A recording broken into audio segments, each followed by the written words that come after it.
that and think we're really several hundred years away from that before they are interested in any kind of open commerce. And I asked Billy, I says, why is that? He says, well, evolution comes into play here. They're a lot older than we are. They're still physical. They still have children like we do. They still have to eat, but not very much. They only sleep perhaps an hour or two out of each 24-day cycle. They don't eat prepared meals any longer. They've extended their lifespan now up to about 1,000 years. So they're living in a much different kind of society, as well as the main difference, he says, is their mental.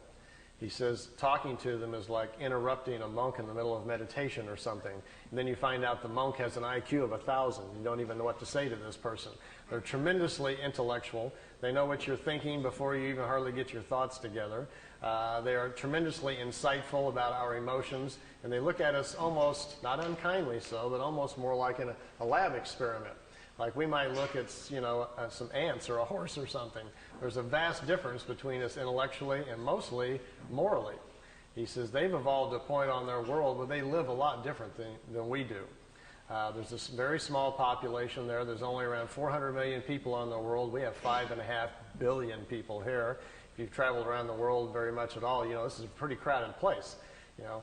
The planet itself looks like there's nobody on it when you fly up in the air a little bit. But then you go to our cities and we're all just standing on top of each other, aren't we?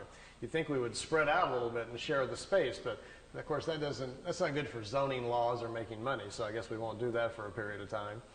They have no major cities on their planet because, for one, they don't have economics like we do.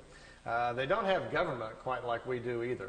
They have more of kind of a wisdom system where they find the smartest people in certain areas and put them in charge of certain things. What a concept. Perhaps if we did that. Yeah.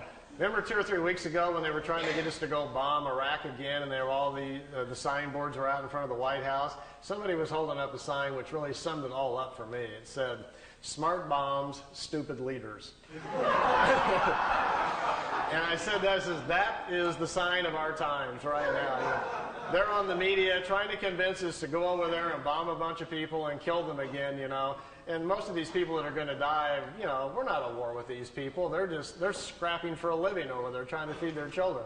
So that's where we are at as a country. We have smart bombs but stupid leaders. So we obviously have to make a few changes here. On their planet, for instance, if you have a Department of Agriculture, we would all get together and find our 10 smartest people about agriculture, and we would put them over here in a building, call it Smart Guys About Agriculture, and we would ask them questions. Well, we don't do that. Instead, we hire smart lawyers from South Carolina who just allocate funds for this and then take it back for that and stick it over here. Our whole government's based on shuffling money around, not about anybody knowing what they're doing up there. So if we would actually change our system to something like this, we may be on the beginning inroads to fixing some of our problems here. If you go to their world, it's seemingly very, very quiet. There's no cars. It's very peaceful.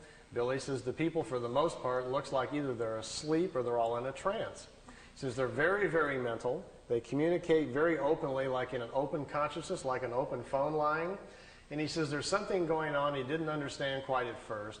He says, because we're not doing any of this.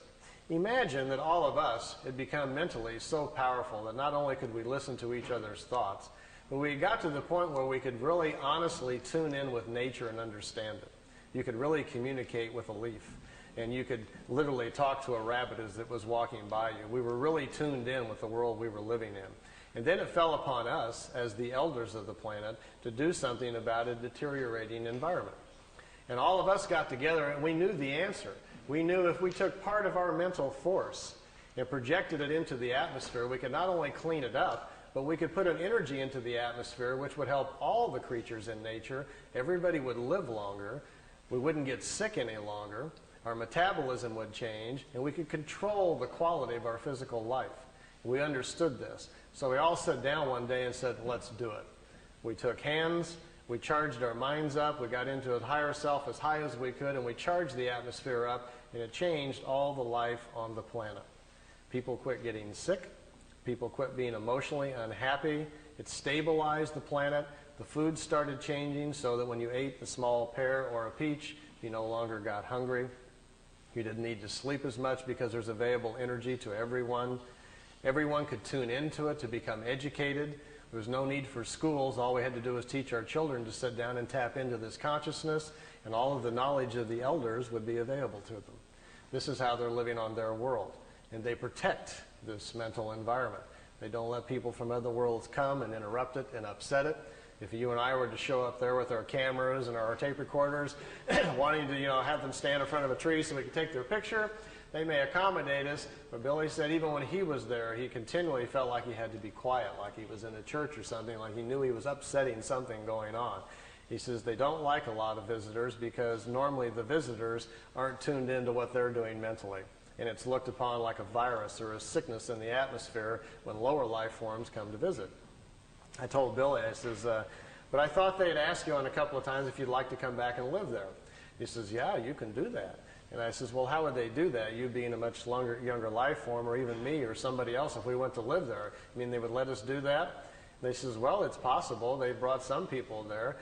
He says, they might put you in an out-of-the-way area, but he says, they have a way of redoing your thinking. They can fix your brain right up. I said, how do they do that? And he says, oh, it's a thing that happens, and he talks, his English isn't very good. He says, before you're born, when you're inside your mother, he says, between the 8th and the 15th week is when your spirit sends the information to the mother about who's coming in from the other side. And there's a signal, a pulse signal that comes into mom's DNA that says such and such is coming in, so we need to create a brain network that's strong enough to contain all the accumulated wisdom that's coming in. And then once the brain is formed with mom's DNA and this new signal that comes in, he says, as the body begins to form, after about the 4th month, he says, when there is commitment, when the spirit is ready to come in and it looks like we've got to go here, we're going to have a full pregnancy, he says, then something happens in the acids in the brain. He says, there's a copy of all of your accumulated wisdom from all of the lifetimes goes into the brain and the acids in the brain. And that's what kickstarts, so to speak, your consciousness, creates your thoughts. That's why one child is so different than another when they come in. You got one that's screaming, wild, yelling, throwing fits. The other one's very quiet and smiling, just wants to watch television. This is what sets up your personality and your character traits when you come in. It's that initial download of your personality as you're flowing forward from lifetime to lifetime. It's your operating system that's coming into play. He says if you were to go to a Pleiadian world, they can transplant the acids in your brain and change you overnight. He says you even get choices, almost like designer choices. What would you like to be like? They can take the acids from other people's minds and so forth and put them into your brain, and it only takes about 24 hours and you are changed. You are, for the most part, it's high-speed injected learning. But he says the trade-off is you're no longer exactly you, because who we are as a personality and as a character is a large reflection of what we know, how we think, and how we act. And all that's going to change very, very quickly overnight. So you would have to be willing to put up with that. You're going to go through some dramatic shifts in personality, as well as your intellect is going to dash forward very quickly. So usually what they do is they kind of like pick out the style that you need. If you're a scientific person, lean that way. If you're a more nature person, whatever it is you might be leaning towards, they can give you these kind of injections, so to speak, slowly over a period of a few weeks and very gently change you into a different person. You get up to their speed mentally. And the nice part, he says, is as soon as you pass over, finish that lifetime, it carries forward. That wisdom carries